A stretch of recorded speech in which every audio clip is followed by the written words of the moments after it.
Ya. Buenas noches, doctor, compañeros. El tema que me toca hablar es hipertensión en el embarazo. Siguiente, por favor. Ya. Como introducción vamos a decir que los trastornos hipertensivos durante el embarazo eh, van a ser problemas muy frecuentes que llevan a complicar de un 10 al 15% de los embarazos. Estos se consideran la primera causa de muerte materna en países desarrollados y la tercera causa de muerte en países de vías de desarrollo. Además, son causas muy importantes de morbilidad y mortalidad fetal y neonatal. Además de producirse tanto un daño materno y fetal, también puede suponer el inicio de alteraciones vasculares y metabólicas futuras. Aquí se ve que el riesgo de padecer hipertensión crónica tras padecer una hipertensión en el embarazo es de 2.3 a 11 veces mayor. Asimismo, en mujeres que han tenido preeclampsia y eclampsia van a tener un doble riesgo de accidentes cerebrovasculares y una mayor frecuencia de arritmias y hospitalizaciones por insuficiencia cardíaca. Siguiente, por favor. Ya. Esta se va a clasificar en hipertensión gestacional, que aparece después de las 20 semanas de gestación, sin proteinuria y con retorno a la normalidad en el posparto.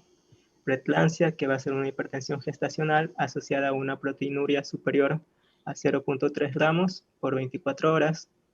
Una hipertensión crónica, que va a ser una hipertensión preexistente al embarazo o diagnosticada antes de las 20 semanas de gestación, que va a persistir hasta 12 semanas después del parto.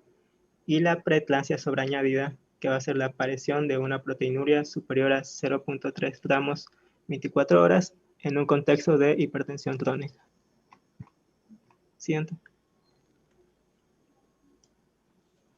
Ya, la fisiopatología, bueno, aquí no se ha definido como tal cuál es la fisiopatología, ya que aún está en estudio, pero se dice que uno de los puntos centrales va a ser la disfunción placentaria, que tiene su origen en un defecto de la invasión tromboblástica, lo cual conlleva a un defecto de invasión y remodelación de las arterias espirales maternas, con reducción de la perfusión uteroplacentaria e isquemia placentaria.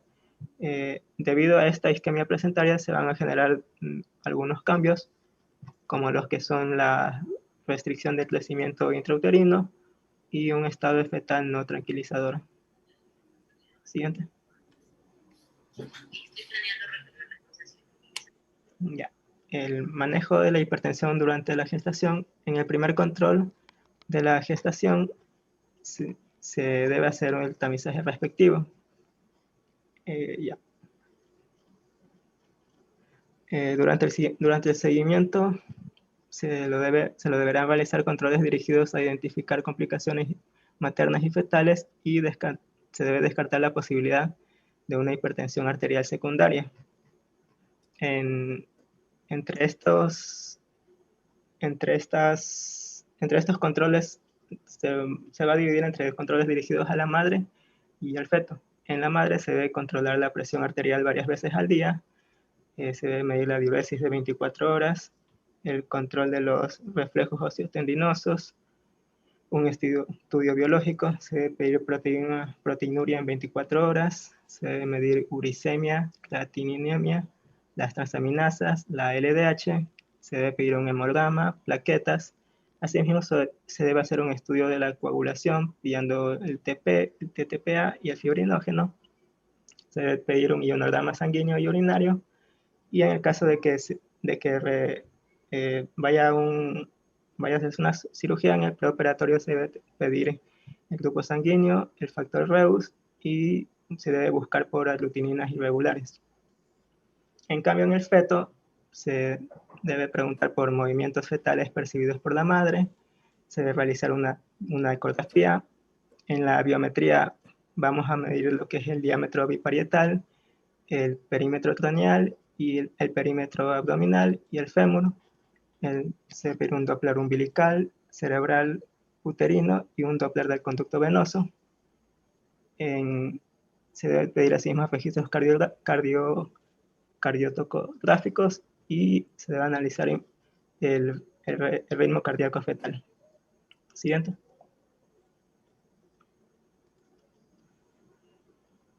Ya. En cambio, si se sospecha de una hipertensión arterial secundaria, esto lo vamos a sospechar principalmente en pacientes más jóvenes.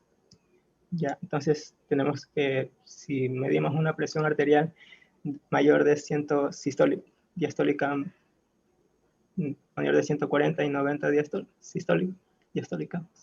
sí, diastólica, ya se hace la anamnesis, el examen físico y se debe pedir los exámenes de laboratorio de rutina. Si la paciente lleva a presentar cefalea, sudoración, palpitaciones, se puede pedir catecolaminas. En el caso de que se encuentren anormales, se debe sospechar de un feocromocitoma. Si encontramos un calcio sérico menor de 3.2 miliequivalentes y realizamos pruebas de aldosteronismo. Si se llevan a encontrar anormales, podemos sospechar de un adenoma versus una hiperplasia. Si está aumentada la creatinina y aumentada la proteinuria en orina de 24 horas, vamos a hacer una evaluación renal. En el caso de que ésta se encuentre anormal, estaríamos sospechando de un lupus, una diabetes mellitus o una enfermedad renal. En el caso de que ya presente una hipertensión severa y al momento de auscultar haya un soplo abdominal, pedimos pruebas renovasculares. Si estas se encuentran anormales, vamos a sospechar de una hipertensión renovascular. O en el caso de lo mismo, una hipertensión severa más un soplo abdominal y realizamos una prueba para apnea del sueño, se encuentra anormal, sospechamos una apnea del sueño. Siguiente.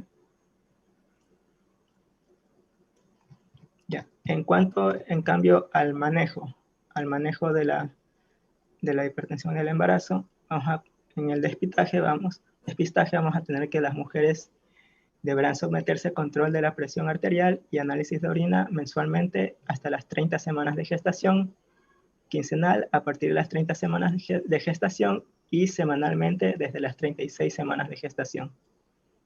Y si se encuentra hipertensión o proteinuria, se debe enviar a un centro de referencia. En la evaluación materna, se debe repetir al menos 4 horas después la medición de la presión arterial.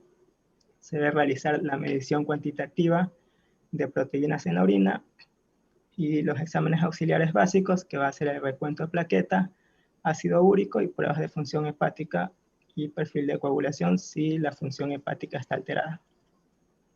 En el caso de la terapia antihipertensiva, se debe considerar la posibilidad de internar y realizar un monitoreo cercano. Si esta presión arterial está persistente, por encima de los 160 sobre 100 milímetros de mercurio. Una terapia anticonvulsivante, si se producen convulsiones, se va a usar sulfato de magnesio por vía intravenosa o intramuscular, y en casos de preeclampsia severa, se debe considerar profilaxis con sulfato de magnesio. El manejo fetal se debe administrar corticosteroides profilácticos si la duración de gestación es menor de 34 semanas. Se debe realizar una evaluación del peso fetal por ultrasonido en la consulta inicial y repetir quincenalmente.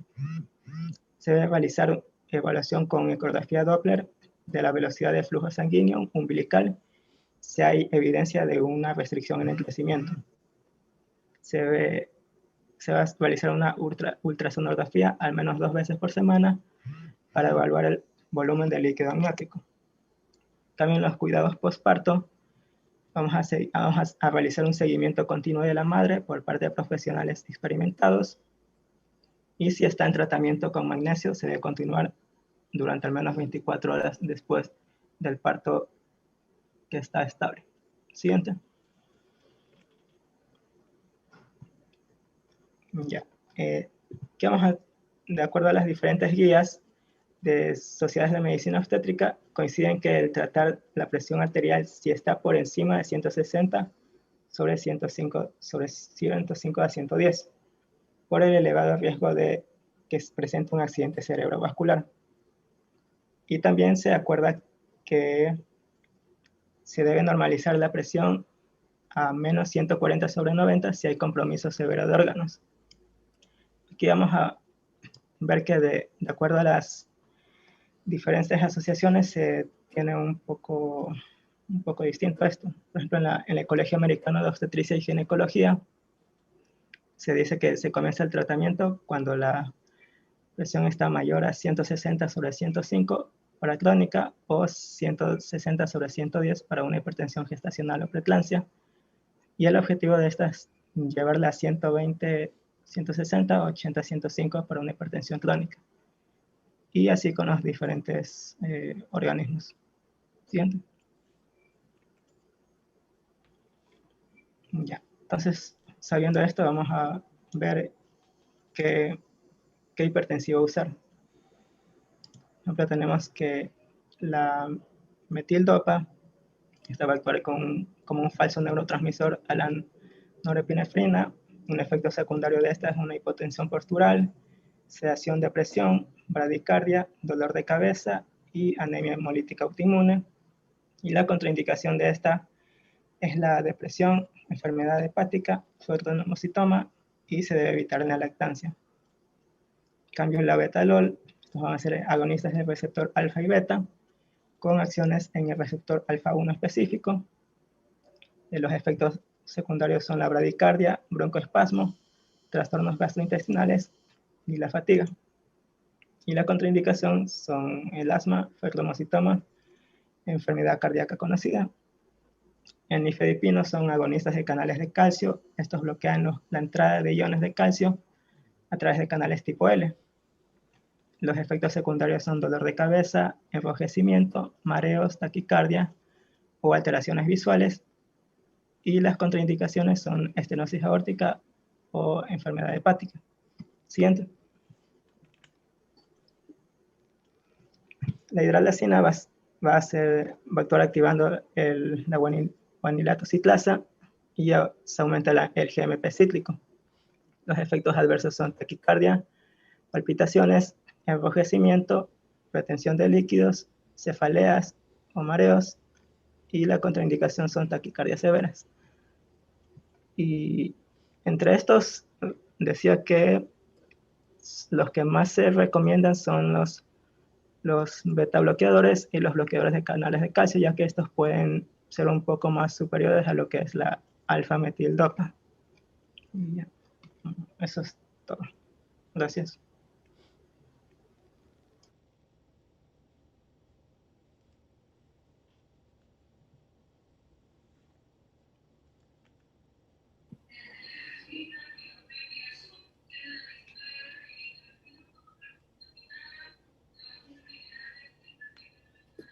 Bueno, hipertensión gestacional es una de las patologías que pueden causar mayor morbimortalidad. ¿Ok? Es una de las patologías que más se da en los hospitales de referencia, donde llegan casi siempre mujeres con preeclampsia severa o con eclampsia. No sé si alguien tiene alguna pregunta respecto a lo que el doctor Diego Paredes ha manifestado. ¿Alguna pregunta? Doctor, una pregunta tengo. Cuando llega un paciente, una mujer embarazada, se activan ciertas claves cuando es con aumento de presión. Y si no me equivoco, en la que es para hipertensión, es importante el sulfato de magnesio, si no me equivoco. En una de las charlas que había visto, un doctor obstetra decía que es lo primero que tenemos que tener en mente.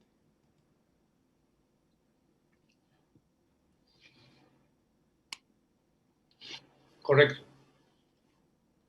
En las emergencias hay clave amarilla y clave roja. Y existen los buzones que tienen la medicación destinada para la activación de esas claves. Por ejemplo, por poner un ejemplo, paro cardíaco. Tienen el buzón, tienen todos los medicamentos para rehabilitación, ¿ya? Y darle el soporte a una mujer que tiene un paro cardíaco. en lo que respecta a hipertensión, existen ciertas drogas importantes que hay que tenerlas, sobre todo cuando existe una inminencia de eclampsia, que es lo que vamos a ver en la siguiente clase, la eclampsia. Eclampsia es cuando la paciente, inminencia es cuando tiene signos neurológicos asociados, entre los principales, la visión borrosa, el tinnitus, la cefalea intensa. ¿Ok? Y la eclampsia es cuando la paciente ya tiene, o sea, convulsiones. Perdón un ratito.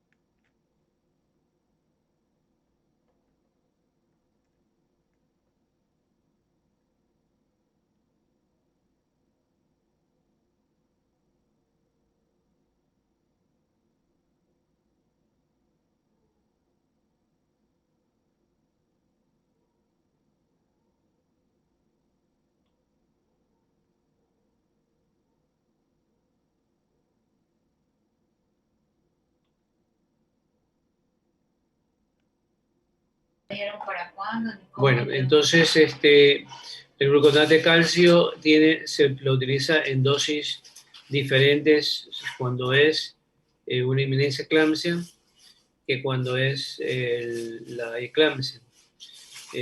No sé si el doctor Diego Paredes nos habló de la diferencia del uso del sulfato de magnesio en inminencia de eclampsia o cuando la paciente ya convulsiona. Recuerden que lo que hace el sulfato de magnesio es estabilizar la membrana para evitar las convulsiones. Y de esta manera, pues, o cuando se producen las convulsiones, evitar que siga la paciente convulsionando. Doctor Paredes, ¿nos habló de dosis o no? No, doctor, no hablé de dosis. Bueno, más o menos la dosis de 1 a 1.5 gramos por hora. ¿Ok? En la prevención de convulsiones. Y cuando es las convulsiones es 2 gramos. Hay la fase de impregnación que a veces la hacen con 4 gramos y hay otras escuelas que la hacen con 6 gramos. Respecto a el sulfato de magnesio, es una droga que puede producir hiperreflexia, oliguria y depresión respiratoria. Entonces, cuando existe esa impregnación que siempre cuando se administra el sulfato de magnesio hay que revisar la diuresis.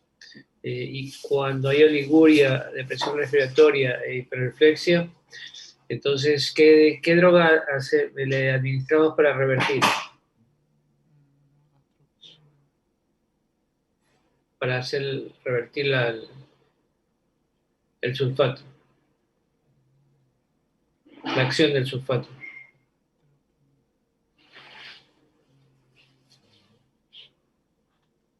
Doctor, no sé si estoy equivocado, pero atropina, no.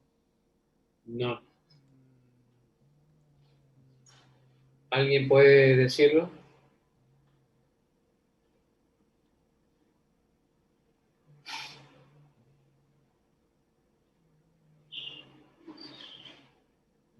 El gluconato de calcio. Gluconato de calcio. Correcto, el gluconato de calcio. Esa es la droga que revierte la acción del sulfato de magnesio. ¿Ok? Hablando de lo que el doctor Diego Paredes mencionó sobre la parte etiológica, comenzando desde el concepto, ¿cuál es el concepto básico de hipertensión estacionaria? Unas presiones por encima de 140 diastólica y 190 sistólica. Ya, pero ¿a partir de qué semana? De la... De la... De la De la semana 20, doctor. A partir de la semana 20. Recuerden que si tenemos una paciente gestante con presiones altas antes de la semana 20, no podría corresponder a una hipertensión estacional, sino tal vez a una hipertensión crónica o a una glomerulonefritis. Hay una patología obstétrica que produce hipertensión. ¿Cuál es?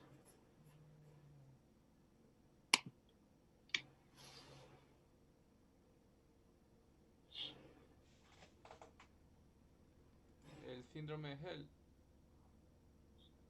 El síndrome, no. Una, una patología obstétrica que produce hipertensión en el primer trimestre.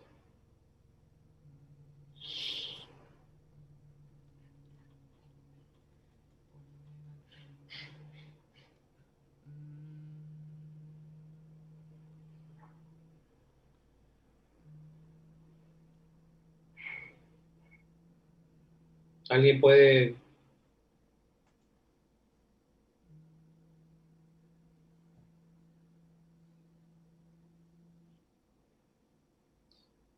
¿Alguien da? La mola hidatiforme. El embarazo molar puede producir hipertensión gestacional. ¿Ok? Puede producir quistes luteínicos, puede producir aumento de gonadotropina, hiperemesis, que ya lo hemos visto antes. Bien, entonces, ¿cuál es la triada de la hipertensión gestacional? En lo que respecta a síntomas y signos.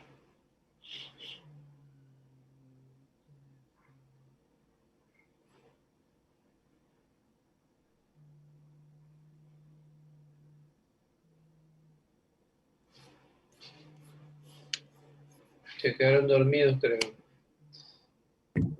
Hipertensión, edemas y proteinuria. Ok. Hipertensión, edema y proteinuria. ¿Cuál es la proteinuria? Es mejor cuantificarla en orina de 24 horas. ¿Y cuál es la medición sobre la cual nosotros establecemos que la mujer tiene proteinuria? 300.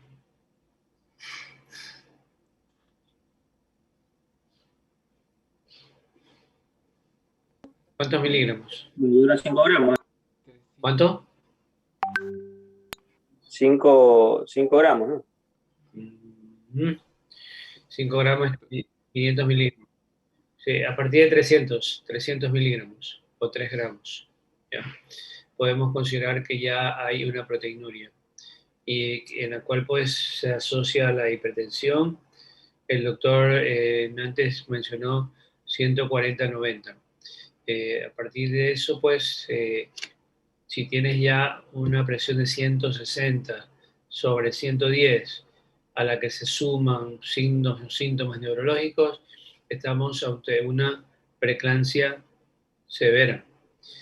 Entonces, yo les pregunto, doctora Andrea Miranda, si usted tiene una paciente que llega a la emergencia con 160, 110, cefalea, fotopsias, tinnitus, visión borrosa, ¿qué hace con esa paciente? Ya administro el sulfato. ¿Qué más? Se hace un monitoreo también de lo que es el feto. ¿Okay?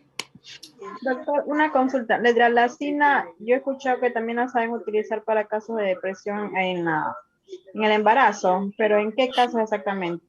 A ver, no es, está bien que haya escuchado, pero usted tiene que mejor leer, porque en los libros hay uno de los fármacos que tiene como opción para tratamiento es la hidralazina. para bajar la presión en forma rápida. ¿Qué otro fármaco tiene acción en forma rápida? Baja la presión.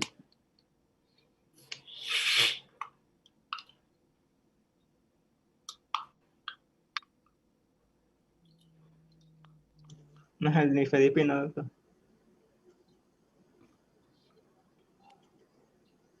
Sí. O el betalotro que tenga. Nifedipino también se puede poner sublingual, se puede impregnar con 20 o 30 miligramos y eso produce una hipotensión, baja la presión en forma STAT, en forma rápida. La hidralacina también, como lo mencionó la doctora, en bolos de 5 a 10 miligramos cada 20 minutos. Entonces, si tenemos esta paciente que llegó a la emergencia y que con diagnóstico de hipertensión severa, ¿ya? Recuerden que tiene fotopsias, visión borrosa, epigastralgia, eso ya es una evidencia de eclampsia. Entonces tienen que administrar sulfato de magnesio. Ok, es un producto de 33 semanas. Y entonces, ¿qué hacen con el bebé? Alguien mencionó monitoreo fetal, está bien. ¿Alguna otra herramienta para ver el bienestar fetal? Maduración pulmonar, doctor, por si acaso. ¿Cuál? Maduración pulmonar, perfecto. Tenemos que madurar al bebé. Recuerden que hasta las 35 semanas podemos madurar al bebé. ¿Con qué droga? Dexametasona se puede utilizar o betametasona. Ok, podemos usar dexametasona o betametasona a una dosis de 12 miligramos por día, por 2 días, ¿ok? ¿Qué otro examen podemos comprobar el bienestar fetal? Podemos valorar los latidos cardíacos fetales, un Doppler fetal, a ver si hay signos de sufrimiento.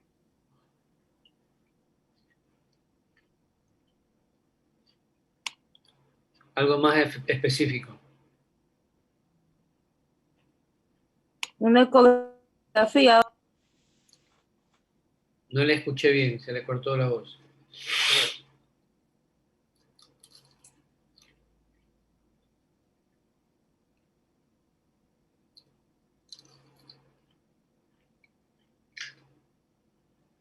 Valoración de enzimas hepáticas.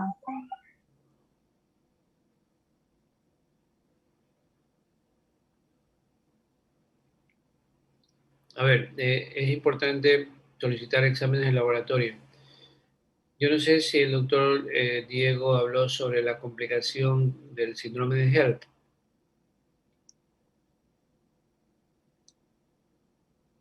No, ¿Hablaste sobre el síndrome de HELP?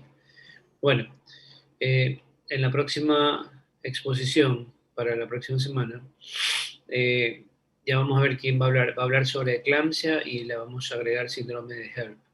Pero les adelanto, el síndrome de HELP es una complicación de la hipertensión en la cual existe aumento de enzimas hepáticas, bajan las plaquetas y puede producirse incluso la distensión de la cápsula de gliso y producirse una rotura hepática. ¿Ok? Bueno. Doctor, pero el síndrome HELP, si no me equivoco, es producto de la invasión trofoblástica fetal, ¿verdad? No. Pero el síndrome de HELP es una complicación de la eclampsia, de la preeclampsia.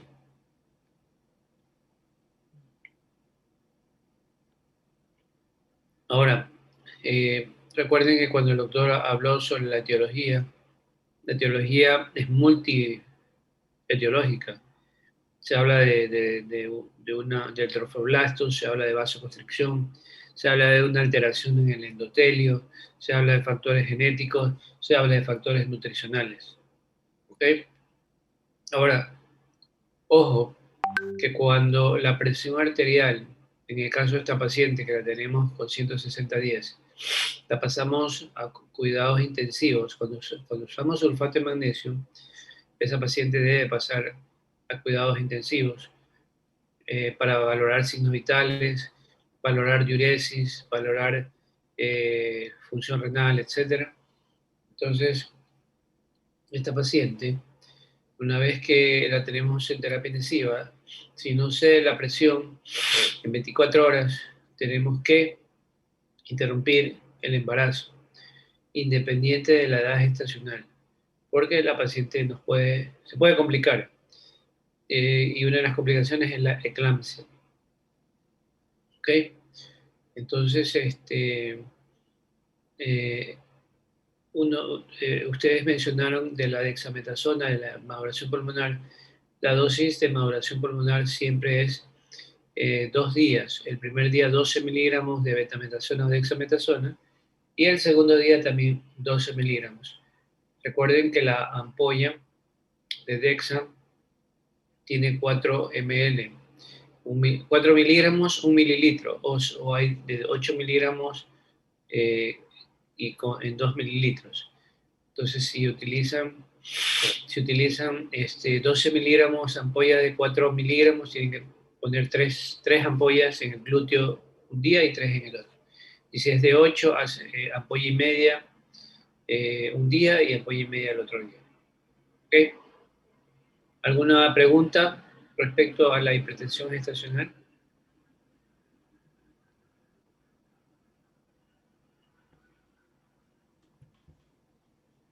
Bueno, recuerden que cuando la hipertensión gestacional hace eclampsia, que lo vamos a ver en la próxima clase, puede haber también problemas neurológicos. Recién hace unos 15 días falleció en el hospital una paciente que hizo una hemorragia intracraniana por preeclampsia. Llegó con una preeclampsia severa, con una inminencia de eclampsia, y ella en ese mismo día, después de 2 horas, hizo una hemorragia intracraniana y falleció. Se interrumpió el embarazo y falleció, pasó a terapia intensiva y falleció en las 24 horas siguientes, porque hizo un síndrome compresivo del bulbo y, lógicamente, depresión respiratoria y falleció. Entonces, aquí lo importante es siempre monitorizar y prevenir la preeclampsia. ¿Cómo prevenimos la preeclampsia? ¿Alguien que me pueda decirlo? Doctor, esa Evitar le iba el a preguntar. sedentarismo. El uso de la aspirina, ¿a partir de las cuántas semanas le puedo dar a la mujer embarazada? Ok, la aspirina es una droga que produce vasodilatación. Y recuerden que en la preeclampsia hay vasoconstricción. Es una droga preventiva que se la usa a partir de las 10 semanas hasta las 34 semanas. Se la impregna, o sea, se utilizan dosis de niño o cardioaspirina, que es de 80 a 100 miligramos. ¿Ok? ¿Qué otra manera pueden prevenir la preeclampsia?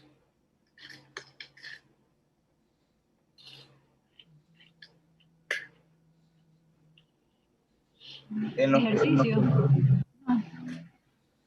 ¿Cuál?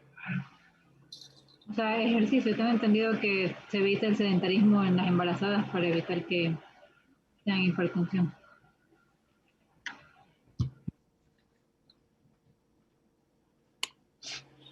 Bueno, es importante en todo, el factor nutricional y el factor de los hábitos. Entonces, lo que dice la doctora es verdad. Mujeres que entran al embarazo, comienzan con un estado de obesidad, sedentarias, tienen más riesgo de hipertensión gestacional, tienen más riesgo de diabetes gestacional. ¿Ya? Entonces, la asesoría preconcepcional, cuando ustedes estén en su rural, tienen que decirle a las pacientes, bueno, unas entienden, otras no, que están esperando o que están deseando embarazo, que que se embaracen en el mejor estado.